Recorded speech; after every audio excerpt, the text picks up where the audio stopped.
আছে আমি যদি যোৰহাট লোকসভা যদি চাওঁ সেই কথাষাৰ আমি দেখিছোঁ যোৰহাটৰ নিৰ্বাচনটো এটা সুকীয়া নিৰ্বাচন এতিয়া আছিলে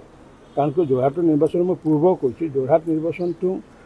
কোনো ভাৰতীয় জনতা পাৰ্টি ভাৰ্চেছ মানে কংগ্ৰেছৰ নিৰ্বাচন নাছিলে যেহেতু নিৰ্বাচনটোত অংশগ্ৰহণ কৰিছিলে গৌৰৱ গগৈ ডাঙৰীয়াই অংশগ্ৰহণ কৰিছে আৰু মানুহে যিহেতু তৰুণ গগৈ ডাঙৰীয়াৰ যিহেতু পুত্ৰ আৰু গতিকে বহুতে মানুহে যিসমূহ ৱেব ভোট যিসমূহ ভোটে সাধাৰণতে কোনো দলৰ লগত জড়িত নহয় পূৰ্বতে সেইসমূহ ভোট আমাকে দিছিলে আমি যোৱাবাৰ ৮০,০০০ ভোটত যেতিয়া জিকিছিলোঁ মই নিজে সেই সময়ত দলৰ সভাপতি আছিলোঁ কেম্পেইনো কৰিছিলোঁ মই শিৱসাগৰত কৰিছিলোঁ কিন্তু এইবাৰ আমি যোৰহাট লোকসভা সমষ্টিৰ ৱেব ভোটটো আমি নাপালোঁ যাৰ কাৰণে সেই ৱেব ভোটটো প্ৰায় ১.৫ লাখ ৱেব ভোট থাকে